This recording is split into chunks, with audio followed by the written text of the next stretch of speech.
The Battle of Britain is about to begin.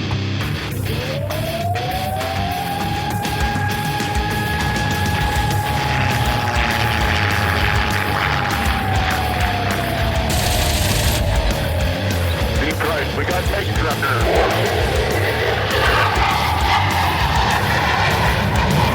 Let's follow a range on Detroit. I do not have that on the target right now. I've got a couple of these right in front of me. I'm going after it. Right there, got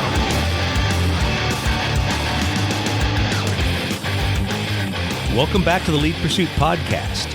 Tonight, I've got Steve and Brett sitting here with me. Steve, how's everything going? Hey, how's it going? Not too bad. We're going to talk to you a little bit about some Historicon stuff. Brett, how are you doing tonight? I'm doing great.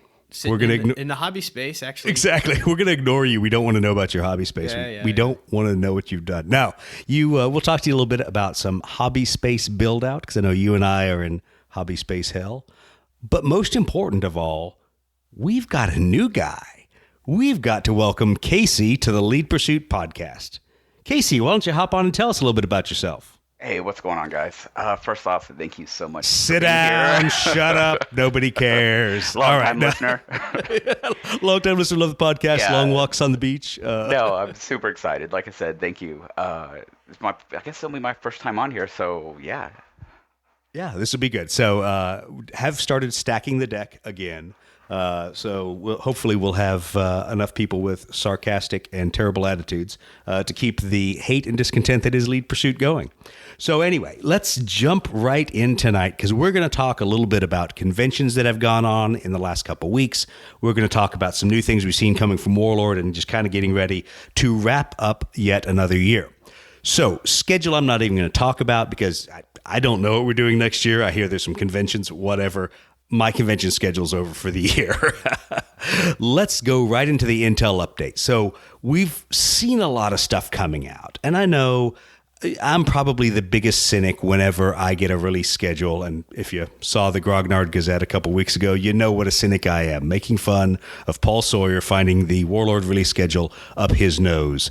But the reality is there's some stuff that's on the release list we haven't heard about in a while. So P38s, TBMs, KI-45 is supposed to be out there as well, although we've only seen kind of one little picture of it and seen a couple of them on hand from Jon Russell when we were down at Siege of Vicksburg.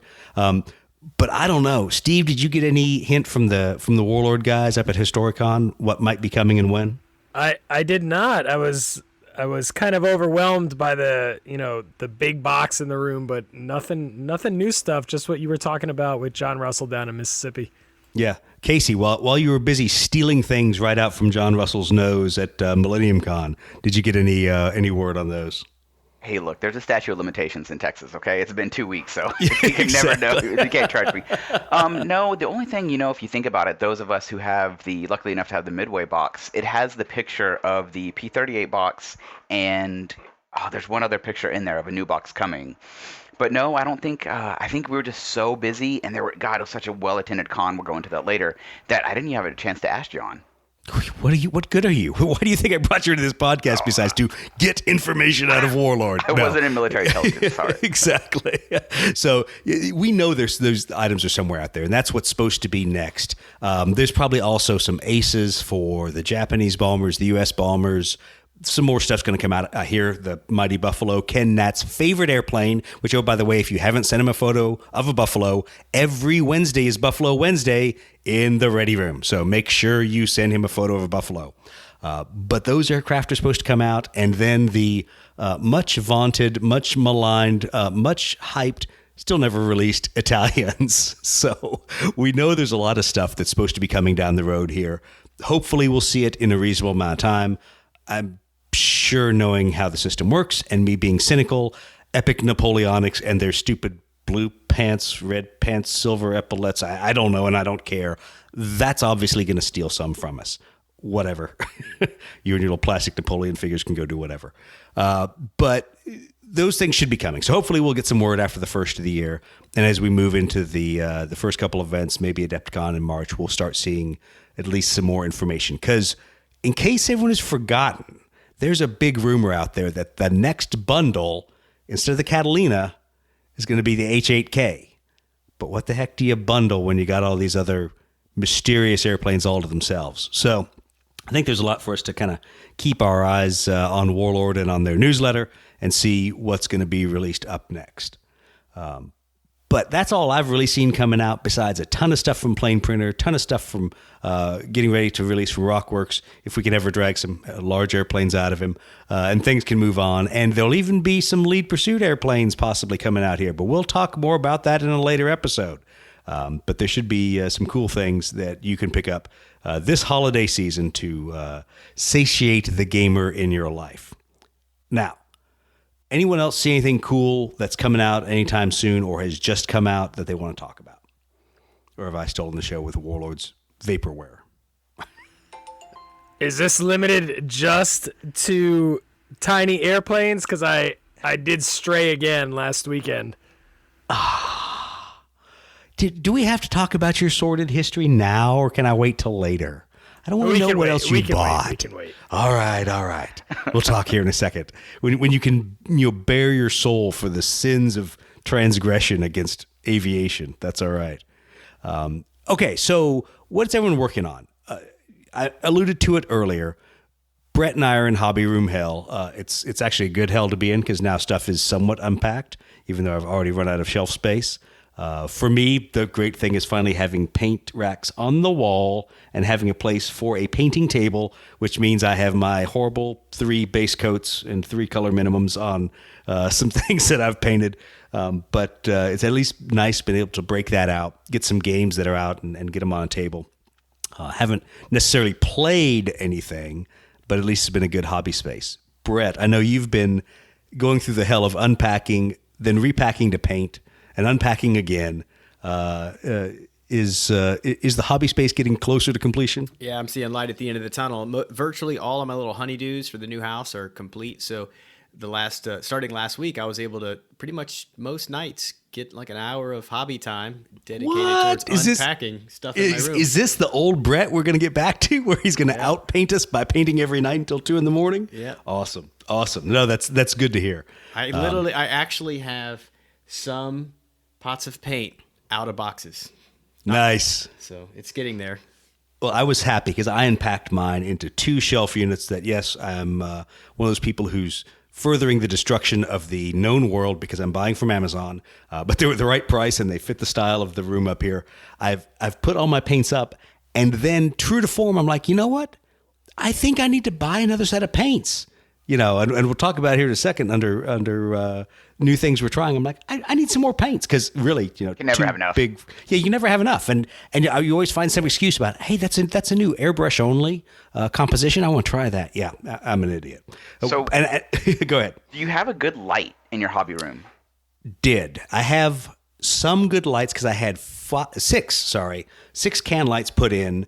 On 2 circuits. So one of them sits over my hobby desk. So if I wanted to dim the rest of the room and just have the hobby desk, I have 2 big LED cans that are right above the desk. I do have a secondary hobby light, being an old dude, because it has a magnifier. So let me be honest. The last miniature I was painting last week didn't have the magnifier out because it's still in storage, and I was missing it like a mofo. And so I was sitting there going, I can't see anything even with my reading glasses. I'm too fucking old to paint.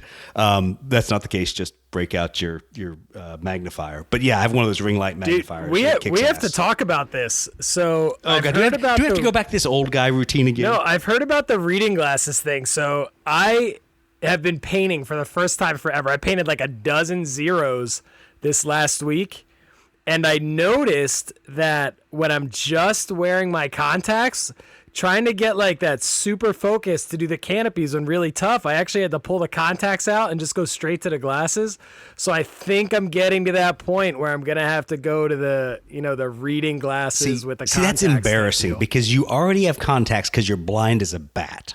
And I, on the other hand, they won't give me glasses because they don't make them small enough to actually fix my 0.05 distance vision or whatever it is.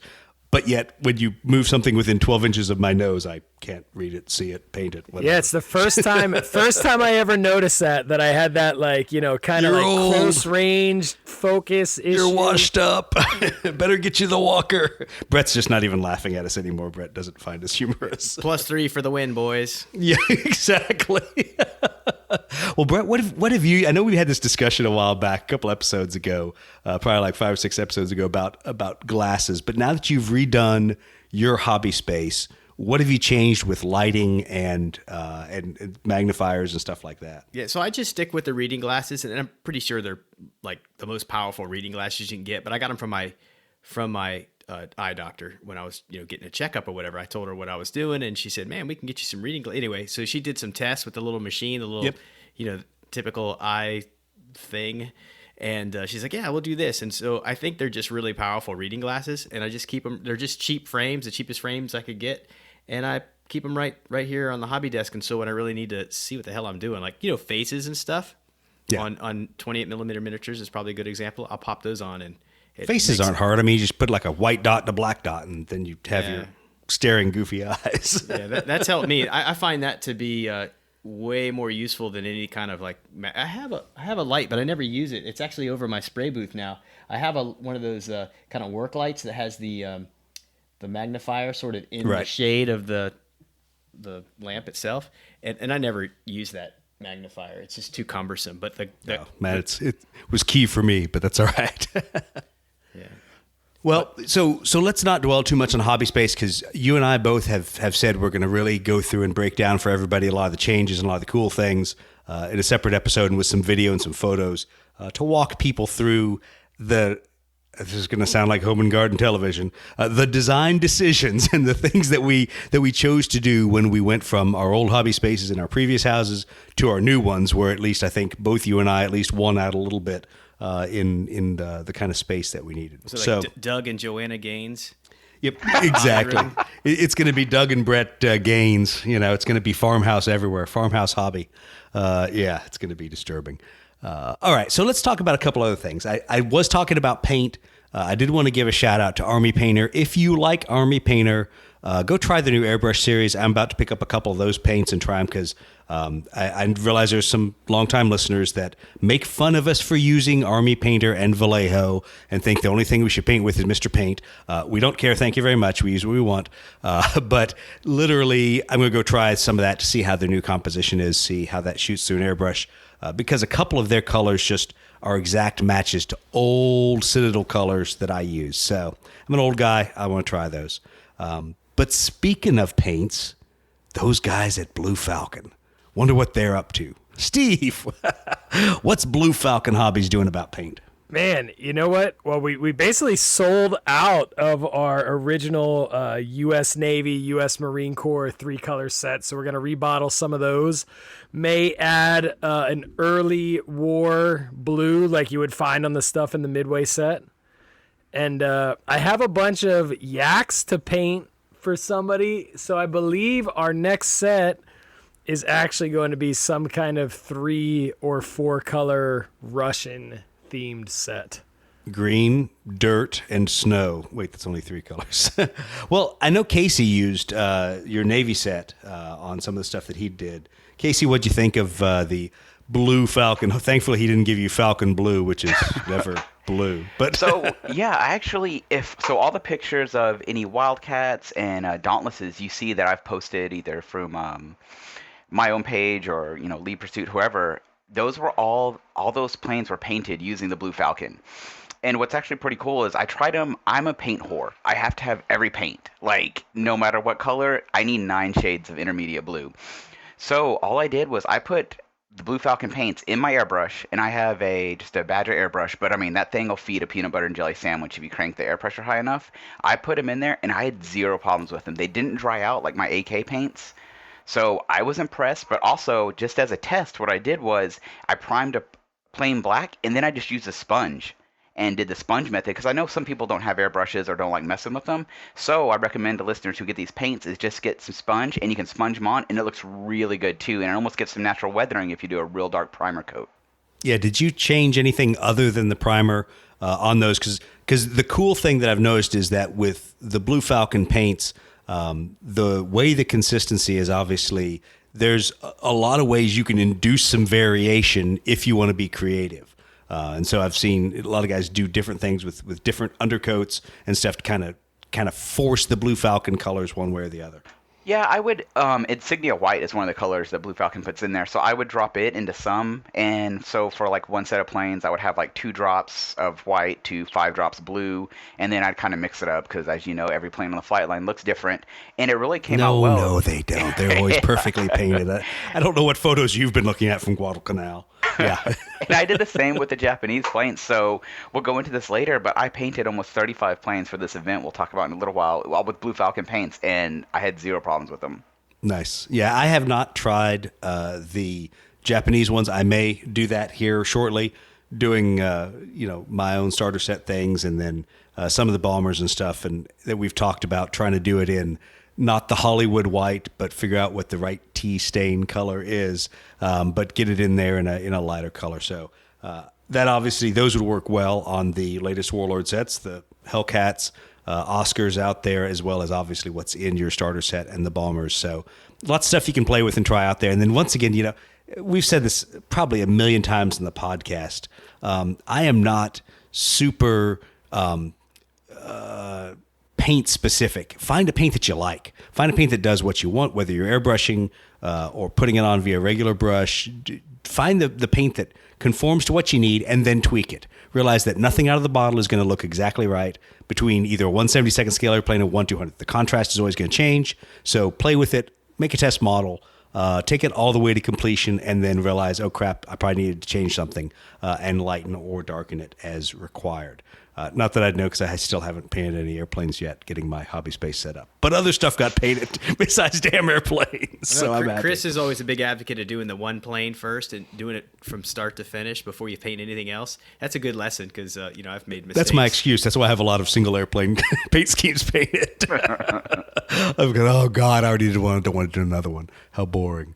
All right. So besides Blue Falcon, obviously bringing some new stuff out, Lead Pursuit, we've done a couple new things. We've now got a sale going on with the cheaper plane printer bombers. So if you went out and bought a box of Warlord bombers, realized that the whole 3+3 wasn't so much working for you, you can augment your forces with the plane printer bombers, and it's like $24. So it's like dirt cheap. Basically, the guy who does all my 3D printing, he is chained to the printer, being fed Big Macs and Mountain Dew.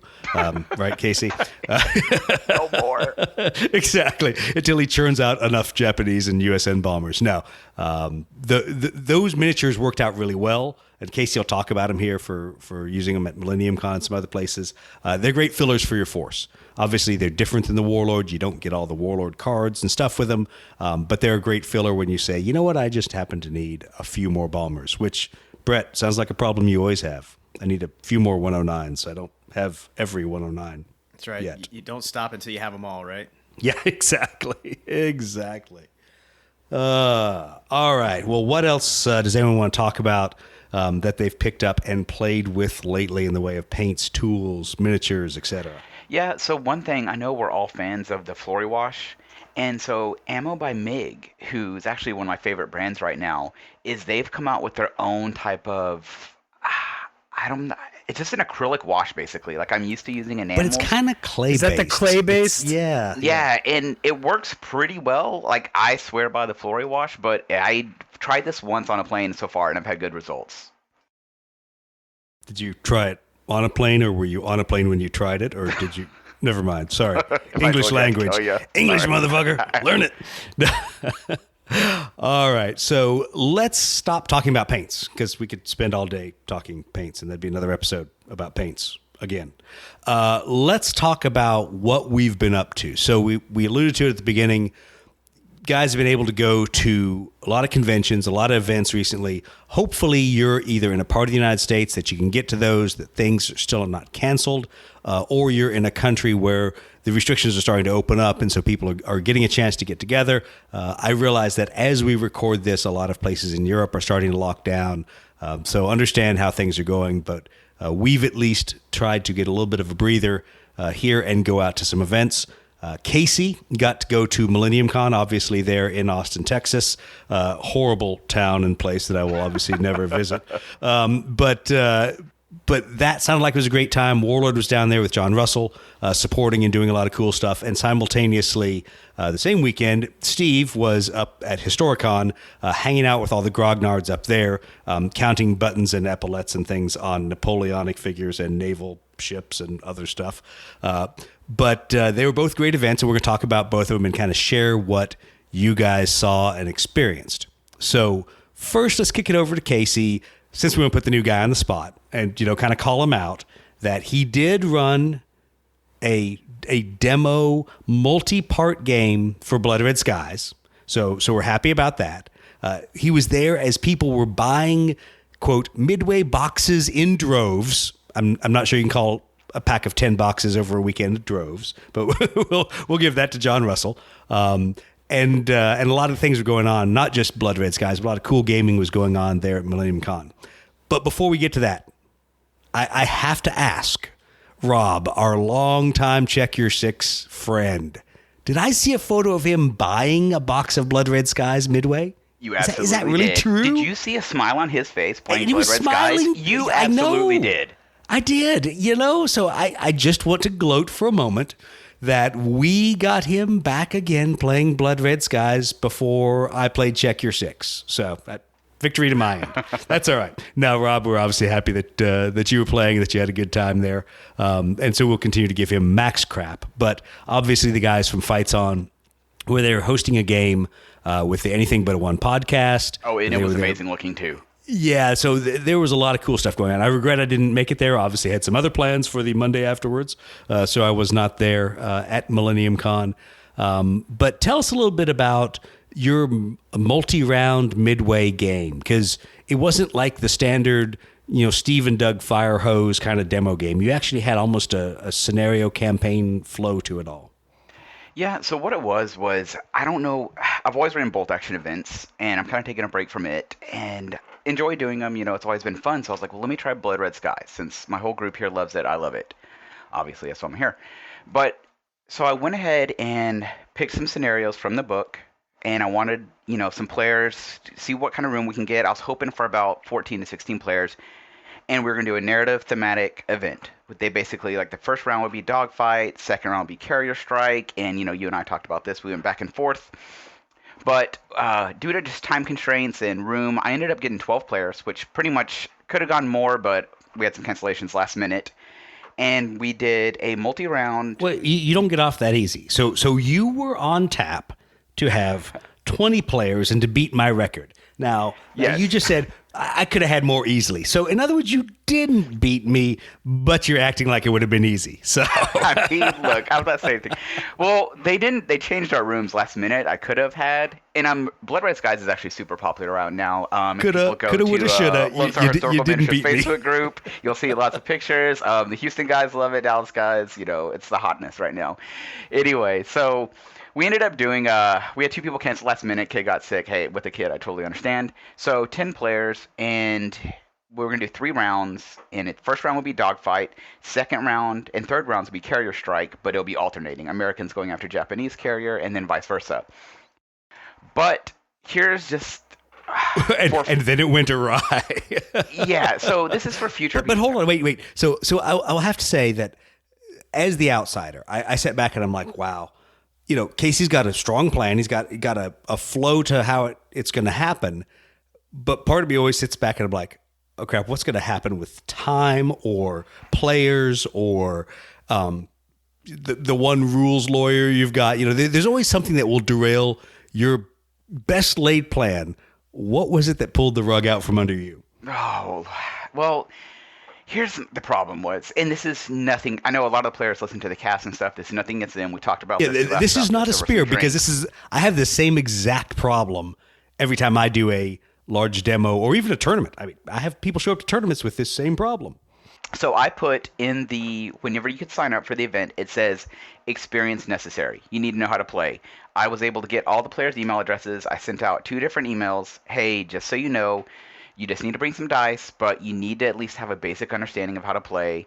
And I sent a second email when that really good mini wargaming video came out. I was like, hey, here's this. Make sure you know how to play. Send me information if you don't know. I know people in all these cities. Like, I'll make sure you get a demo. And when we got there, 6 of the 10 players had never even touched the game. The way it's always going to be. And I laugh because, in a sense, that's a good problem to have, because I think people aren't intimidated by the game, and they, even if they may not have played it, they at least have a passing grasp that it's a fairly straightforward and fairly simple game. Maybe they're dumb enough to actually listen to us and realize that we say that all the time. But I think that's one of the good things, is that this is the kind of game you can do that. You can have people show up and go, no, actually, I have no idea how to play this. And you just kind of sigh a little bit, and then you go into the in-brief and it works. Yeah. And it's not hard. Spoiler alert, I'll skip ahead a little bit, but within, I'd say 15 minutes, like, I didn't need to hover over these tables. And I cannot thank enough. I think they listen to Kevin and Jim. I both had an experienced player at each table. We ended up 2 players just wanted to watch since they weren't uncomfortable playing yet. So we had really 8 players playing. But, so I had at least one experienced player at each table, and these guys just kind of led them through, and I kind of overwatched, and it just flowed perfect. And it's a real testament to the game how, after maybe 5-6 minutes of me hovering over them, they got it. I didn't need to do anything. Yeah, and Steve's seen me do it in a big demo game.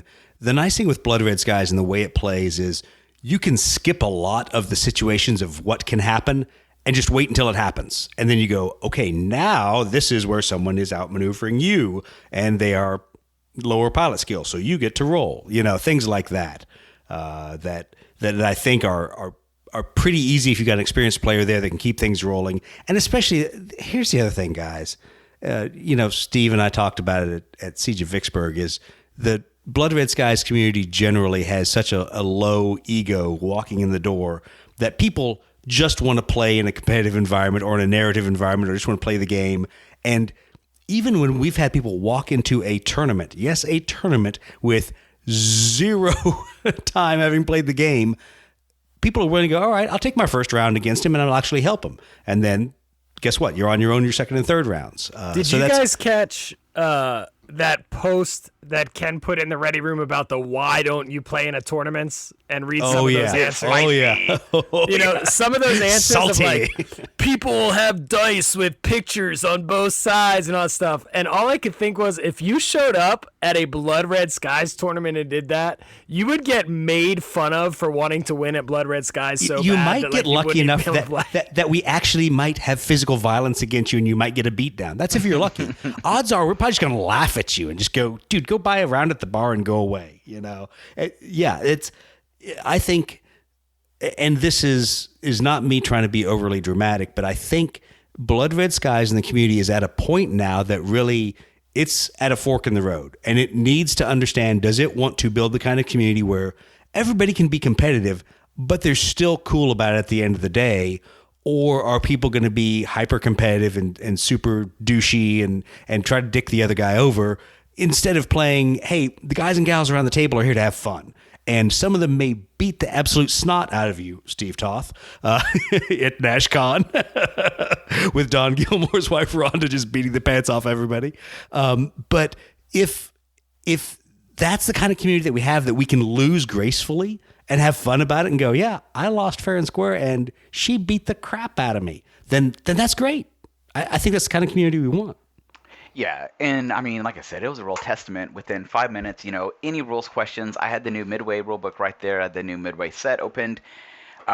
We maybe had just a couple questions. Anything I needed, it was right there in the rulebook. So there was no like, oh man, does anyone have Andy Chambers' cell phone number? I can call him. Or, I wasn't calling you like in the middle, like, hey, I'm not confused about Actually, this. wait. You did. You texted me in the middle. You didn't call me. Yeah, there was one thing. There was like one rules question. I can't even remember what it was, but it was so funny. I'm like, ground attack. But to be fair, like, not a lot of people play, I don't think, a ground attack or carrier strike. That's right. That's what it was. It was just so funny. I'm like, wait a minute. What am I, the freaking phone your friend for Blood Red Skies rules question? apparently we're the duty experts. What did we know? Yeah, we have no idea what we're doing. But cool. So how did overall end up? Because I know you made some changes. We made a little bit of changes. But like I said, it was the first round was dogfight, just zeros against Wildcats, and just the zeros obliterated the Wildcats. And I don't really think it's a fair pool, how to say, because there's one experienced player on each side kind of coaching everybody. But everybody had fun. That's the thing, and that's what we were just talking about. What I look for is I look for smiles, laughing, joking, and stuff like that. There was no one hovering, sweating over the table, just getting upset. No one was about to flip a magic table. So, these guys, they just had so much fun doing it, and it really kind of eased my tense. Because I was pretty tense about, what? None of these people have ever played before? Like, did they not get my email? So it worked out really well. They played Dogfight, but in the middle of Dogfight, it was funny. We had to pause because I showed off the new Midway box set. So we had to take a break real quick. Everybody had to go down, and Jon Russell nice work. had brought Nice those work. new You had to totally sets. distract everybody. Yes, and that's when Rob got his. So I think John sold 6 right there. So I felt bad when people came that day asking for them. Dear Warlord, I better get a fucking Christmas card this year. Yeah, no kidding. And I mean, I don't know how many orders he took too for him. I'm sure quite That's a bit. cool. And thanks, John, for all your help, by the way. So yeah, then we switched over to one table did American striking the Japanese carrier, vice versa. It was interesting. The one table, these guys, they weren't trying to game it, but they were curious. They were trying to drop their dauntlesses straight into a dive right off the bat to try to make it to the carrier by turn 2 before the Japanese side zeros could get there. And I think that's what I had texted you about. And I'm not good at math. The measurements looked okay. That was a funny moment because that was one of those math in public kind of things that, to be fair, Andy changed the scenario for a couple reasons, and one of them is to make things faster. And the game plays super fast because all of a sudden on turn 2, at the latest turn 3, the dive bombers are able to make an attack with a small board if you're playing on a 3x3. So there's some things that are changed from what we're used to at Airstrike. And I know for you, you're like, wait a minute. Oh my God, how are they suddenly attacking the carrier? I'm like, math in public, dude, math for Marines. Take off your boots if you need to count, so. Yeah, but you know what? So they ended up, I think the Dauntlesses missed the Japanese carrier, all their bombs, and then we had the 1 in a million. The Vals dropped theirs. They hit it, I think, once, but a Val actually strafed the carrier, rolled all the crits needed, and got a hit. Yeah, when you posted that, that started a whole tirade on our chat about strafing rules and strafing versus ships and yeah, I think I went off the deep end at that point. But that's a discussion we've always had since Airstrike came out, is how do you model these targets for something small like a game of Blood Red Skies where you only got 6 bombers and you're just trying to show that you're doing that critical final strike to sink the ship.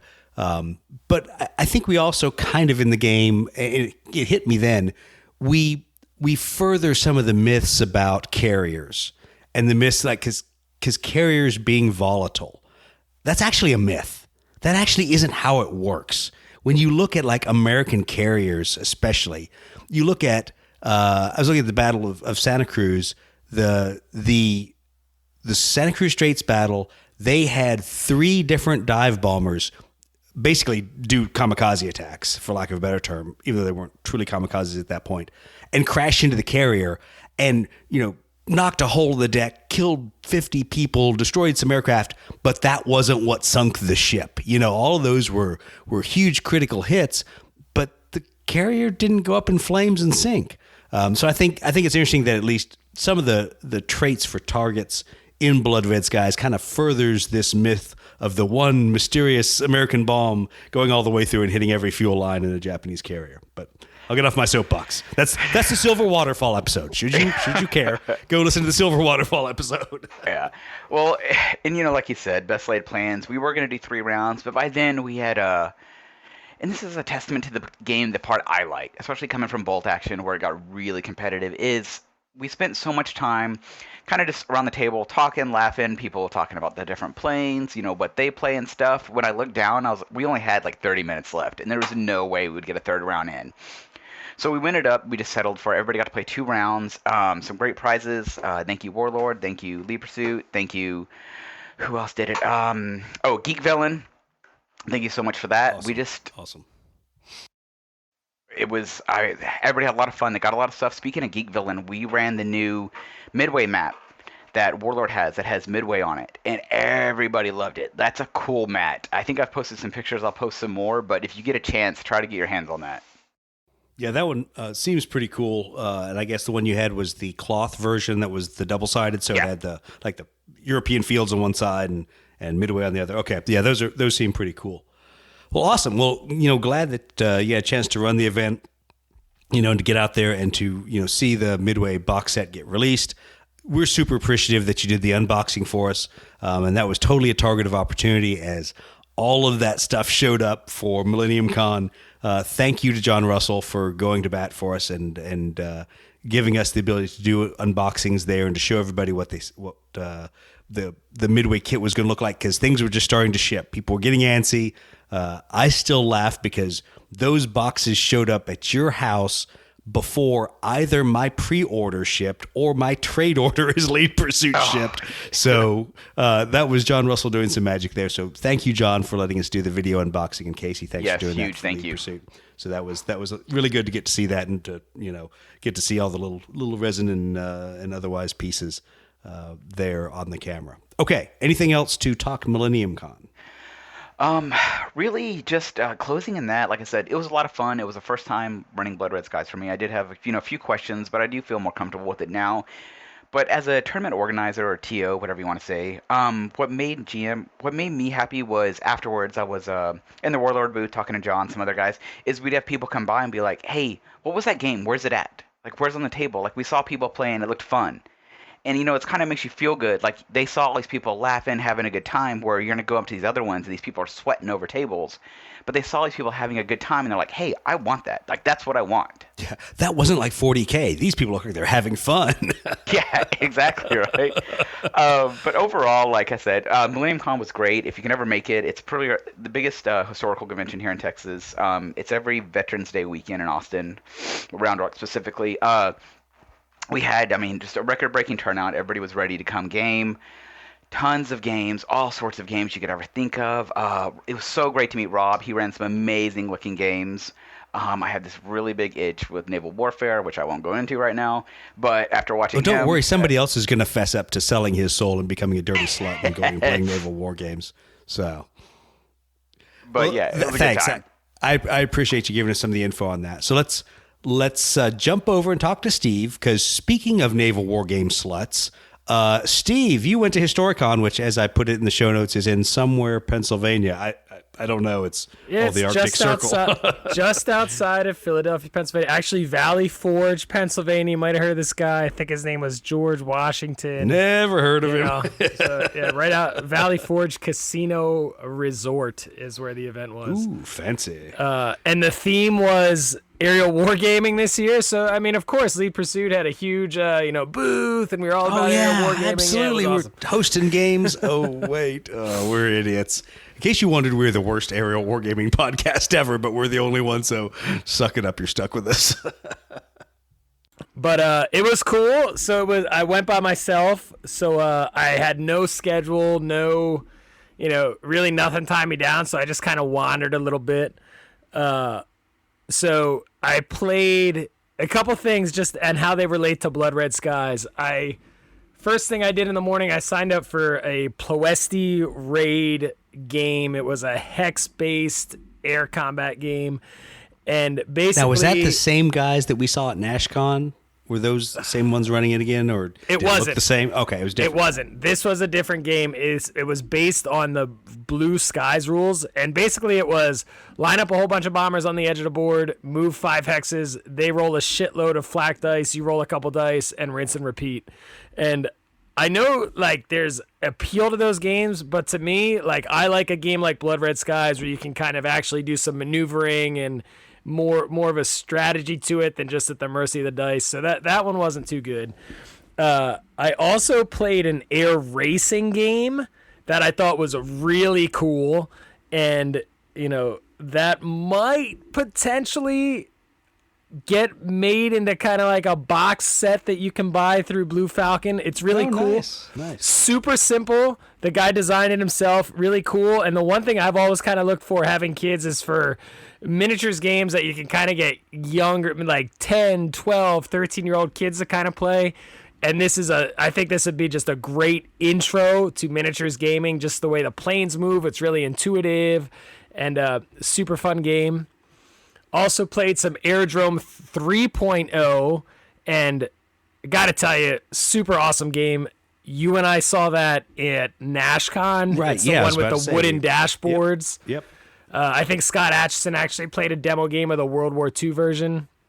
Not only was it a cool game, the guy who wrote the game and invented the game, I believe his name is Stanley Kubiak. World War I, World War II, and a Korean version of it. I played the Korean War version of it. Super fun, super awesome guy, and the way he runs his events, just incredibly awesome way he runs his events.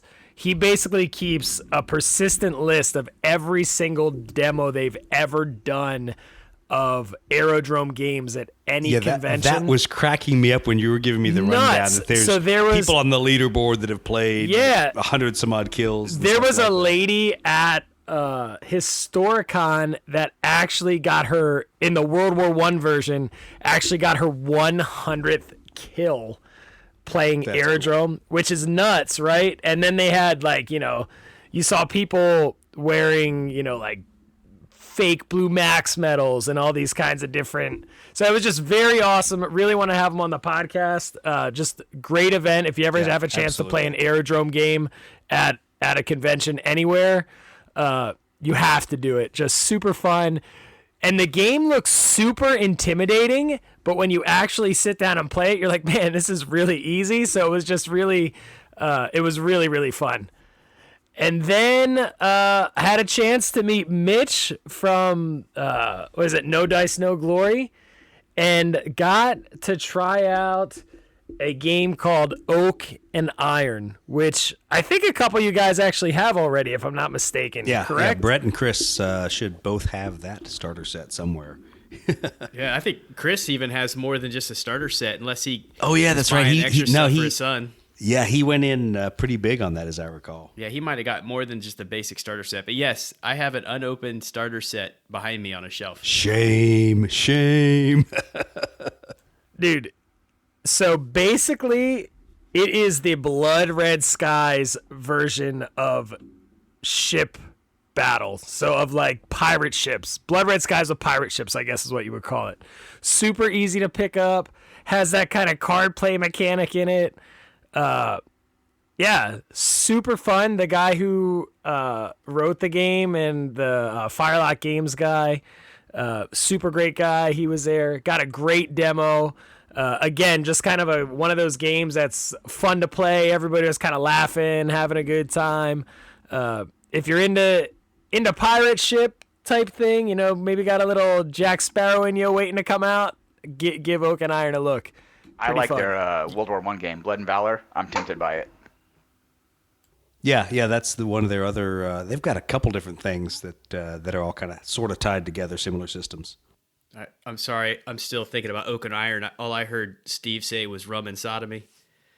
Yeah, pretty much, because that's what Winston Churchill, first Sea Lord, said. But that's all right. No worries, Steve. We'll laughing. Hold against you. I'm laughing because I don't know what other response to have to that. Exactly. You're like, I walked into that and I'll just own that one. So, yeah. Well, along with the whole selling your soul and playing other games and being dirty and hanging out with Mitch, who we don't publicly acknowledge that we actually like the guy, apparently you put your burning heretic hands on the holy box of Midway, and you had to recant. You had to admit your sins in your video, in your Wake Up America video. Tell us about kind of getting called out by the guys and having to fess up that there's a Midway box people could buy. Yeah, I mean, it is what it is, right? So I guess I was a little on the pessimistic side. I really didn't have to be that pessimistic. I mean, when we made the bet, it was a long way out to Black Friday. But yeah, it exists. And truthfully, I would say, like I kind of said in that video, right? I think things are really looking on the positive side of Blood Red Skies. I think it's really kind of going in a good direction. I think we got this kind of like little bit of rejuvenation kind of injected into it here. And hopefully we can kind of ride that out and keep that snowball growing a little bit as this moves on. Absolutely. Well, the other thing I'll tell people, and it's kind of funny because I think people assumed Lead Pursuit was on some secret mailing and shipping list with Warlord Games, and in fact, we figured we were going to be the last people to get our stuff because of the way we speak about Warlord Games. But there's been some differences in when stores put in pre-orders and when individuals put in pre-orders, and so I thought it was super funny that my personal pre-order that I bought straight from the Warlord store, yes, at full price, so you can call me a moron, whatever. It was an experiment.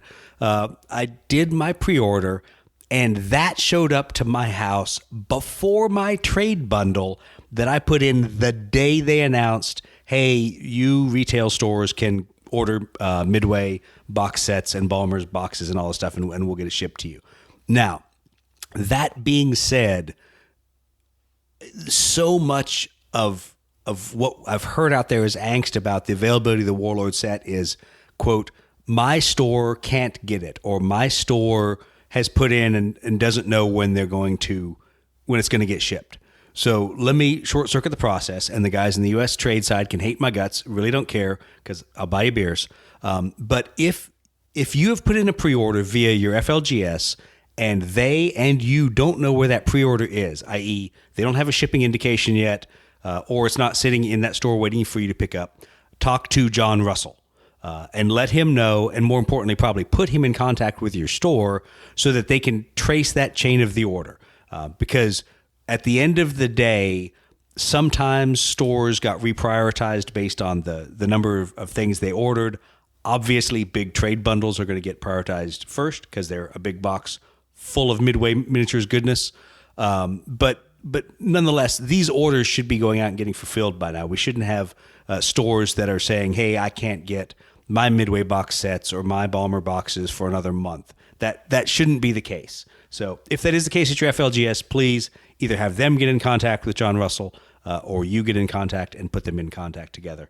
And Warlord will straighten that out. Because I'll tell you, Warlord was super cool with how they treated Lead Pursuit, super cool with what they shipped us. And we've tried to turn around and get stuff back out and get it shipped to everybody that ordered and get that stuff in their hands. Because once again, we didn't expect that there would be two different shipping timelines between pre-orders and stuff like that. But anyway, I digress. So it means the bet's done, right? So you're coughing up a lot of foam, like 500 little planes worth of foam, will concede. bunch of little foam. I'll concede it's done. I'll consider released. I know it's not really out there yet, but I think in just the spirit of the bet, right? Enough people have it. The game is released. It's out. There's people playing it. I think it matches kind of the intent of what we said, because we did say if somebody pulled the trigger today, they could get it before Black Friday. And quite fairly, I ordered it when they said the pre-order was done. So as soon as Warlord said pre-order is complete, I put in my web store order and I got it a day or two after true pre-order people. So yeah, I feel good about it. I don't feel like it's even really a technicality. I feel good about it. So I will. Jon Russell, you owe us some pizza for this. Oh wait. If you find me like passed out, breathing in, read my obituary because I sucked in too many foam fumes off of my laser. It is what it is. Well, so and this is the funny thing talking about pre-orders. Brett, you pre-ordered. Did you order just a Midway box? Or did you order a bundle? Yeah, I just got the Midway box in one of those add-ons for the shipping offset. Ah, okay. So that's the interesting thing. So you're saying that yours still hasn't shipped. You haven't seen your pre-order yet. Yeah, it hasn't arrived. In fact, I think late last week I went to the email confirmation and you could track your order, and it showed it was somewhere still in the UK with some kind of message that indicated there was some kind of like transit delay or some kind of. Yours is on a container that's floating through the South China Sea because it fell off a ship. And I haven't paid real close attention, so I didn't know if I was on some different tier of priority or whatever. I wonder if it is if it was because you bought just the box set, not a bundle. Because once again, full disclosure, I'm a dumbass. Spent a lot of money at full retail value with Warlord, and I ordered a full bundle. So I wonder if that was a priority of theirs to get the bundles out, then get the individual orders out. Who knows? But yeah, that's actually a good data point because you put yours in before I did. And so that's that tells me there's some tiering of the orders. But anyway. Yeah, I placed mine like the day. And Casey's being a jerk in the chat, just so everybody knows. Casey's like, "Oh, I'm already bored. I've had this forever. Who wants this? Does anyone want my box set?" In case you're curious, your spouse will not understand how cool it is to have this early. Trust me, I've told her multiple times. Oh, you're a dork. Oh, man. So, once again, if you're having problems with your order, please contact Jon Russell, because Jon Russell is now the face of Warlord USA. So, it's all his problem now. And if you're in the UK, then I can't help you. Call Warlord Direct or go visit their store. Stand in front of Max and Marcus and those guys and yell at them. Okay, so anything else for Historicon there, Steve? Any other? I would recommend the event. It was a lot of fun. There was a ton of stuff going on. Actually, I had a friend of mine. He wasn't doing anything. I was like, hey, if you're not doing anything, it's only about a 40-minute drive. Stop down. So I had a friend who had never seen any war games before kind of hop in and give me He's this, like, who are these dorks? Oh my God. The whole, like, what the fuck did I just walk into type of thing, you know? No, man, so that it's was cool. kinda It's cool. But yeah, it was a good event. I would recommend it if you're in the Northeast. And also, I want to add this in there. I did see Nelson from Mythic Studios, Mythic Americas. Awesome. Yep. And it sounds like somewhere in the Northeast, New Jersey-ish area, we will be having a Blood Red Skies event, I would say, in the next 6 to 8 weeks. So if you're in the northeast of PA, keep your ears open for that. Or northeast of the United States, keep your ears open for that. Awesome. Well, that will be good to know. So, kind of segueing from there, the next big thing, at least on all of our schedules, is Adepticon 2022. Now, before everybody, has a nerd rage moment and everybody gives me their opinions of Adepticon and the last couple of years of flails, we're going to support Warlord. We're also going to do our own thing. We're going to go play a lot of Blood Red Skies. But if you have even the slightest inkling to go up to Chicago and freeze your ass off, go to Chicago and play some war games and do some cool hobby stuff, 23 to 27 March 2022 is when Adepticon is slated to go. Now, we've talked about it previously. It's split into two separate venues now. There's kind of a fantasy sci-fi venue and a stinky historical people's venue. There's a historical gaming venue. That'll be a different hotel. But there's a shuttle and a lot of infrastructure and things planned to make it seamlessly transition between the two. We're going to go. The plan is to play Blood Red Skies on Friday, Saturday, Sunday. I know a couple of us are kind of staying through and then flying out on Monday morning. So we're there for the long haul. There will be a tournament. All those requests went in today. And it sounds like we're slated for a Saturday tournament. I'll see what time block we get pushed into. Once again, the 700-pound gorilla in the historical room is bolt action. So they will push us into probably sitting opposite of bolt action or slightly opposite of bolt action. But we'll see. I have to say, if there's anybody on the fence about going, I don't know how many times you've been, but I was afraid it would just be like a 40K event because that's what I thought it was. But when I went, I was overwhelmed how many other vendors from historicals to all sorts of stuff was there. Like a Battlefront with Flames of War had a huge sale front. They had all sorts of games going on. There's stuff for every gamer, no matter what you're there for. Adepticon is how 3 randos found Blood Red Skies. It's all Brett's fault. Yeah, it's all. Lad. Yeah. Well, I put it this way because this is kind of what scares me about this year is every time I went to Adepticon, I had fun because I wasn't with the historical guys. Now I'm going to be stuck with the historical guys. So don't be the historical equivalent of stinky 40K guys and ruin my Adepticon, you grognards. So we'll see. This one could be a little interesting, but I think here's the big thing. We're all going to go, all 4 of us. We're going to have a good time.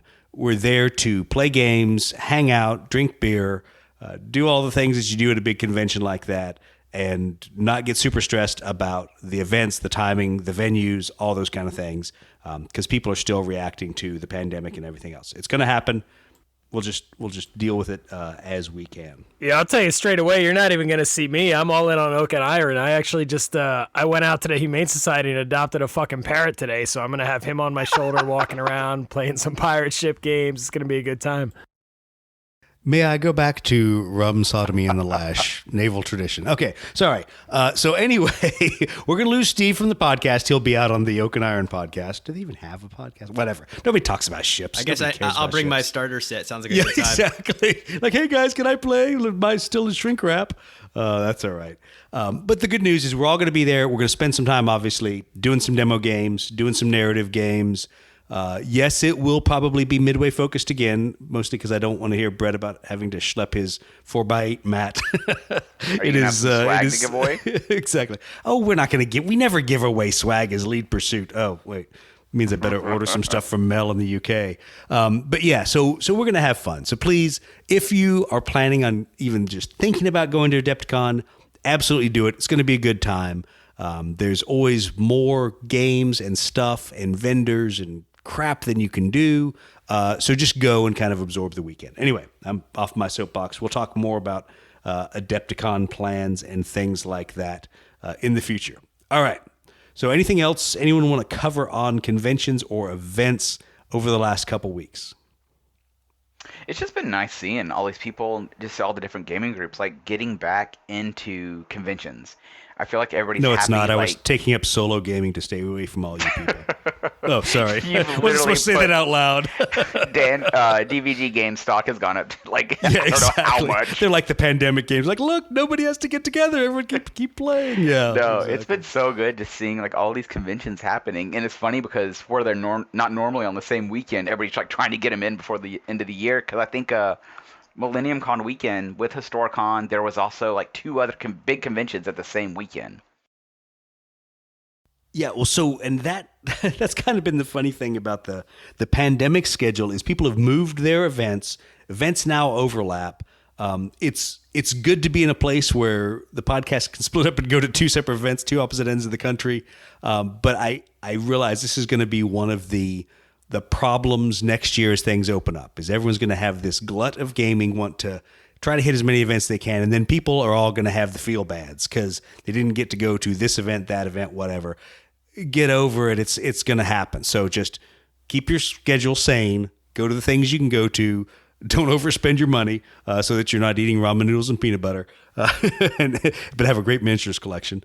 And things will they'll start opening up. Events will start happening, and FLGS will be having a good time. So, with that being said, I'm always one to just love to dive right into controversy.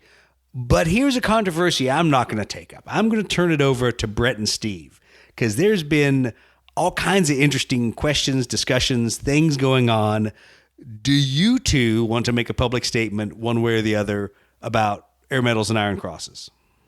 Well, people have been asking, like, where is this thing, right? Because we let slip some photos of our some final draft copies, which is pretty much our best effort to have a near complete, pretty looking version of this thing. And I think folks assumed that meant it was something that was available for purchase or that kind of thing. And there's not a whole lot we can say about it right now except that final draft has been reviewed by some smart people and it's been passed on to the powers that be. So I don't know. I don't know how long that process could take. I don't know what revisions and things it could take. Just know that it's in process, and we're hopeful that it's well received and it's something that could eventually be made available. So it could go lots of different ways. I think I can say with confidence that regardless of how it goes, at some level, even if it's just like the basic draft version that we have so far, being made available in some way as a PDF or something like that, as an interim thing, that may be something, if we're talking like months and months and months downrange before its final form is realized, there may be some way to kind of fool around with it, almost like a beta or something. But anyway, that's about, I think, the extent of what I can say with any real clarity, because we're just kind of in a wait and see mode. Steve, do you want to take a shovel and keep digging? No, yeah, I think the one thing that really needs to be addressed with it is that it is designed for blood red skies. Okay, so like that is I don't want to call it a hang up, but that's kind of where we need to make sure it goes through the proper channels. This isn't something that's just kind of like campaign rules for aerial wargaming, right? It is very much designed with Blood Red Skies in mind. References very specific things about the mechanics of Blood Red Skies and the card play of Blood Red Skies and the point system of Planes and Blood Red Skies and the mission scenarios from Airstrike. So we wanted to bring something for the Blood Red Skies community and not just another generic system. So along with that comes a responsibility of the curators of the game looking over it and making sure they're happy with it too. Yeah, I think there's just always a misunderstanding. And, I grew up late 70s, early 80s in the heyday of Dungeons and Dragons, Traveler, all these things that always had the approved for use with stamp. That just isn't done in the gaming community anymore. It just doesn't exist. And so to get people back into that mindset to say, hey, can you approve this to be usable with your game system? And let us take our own creative bent on things. Nobody does that anymore. It just doesn't happen.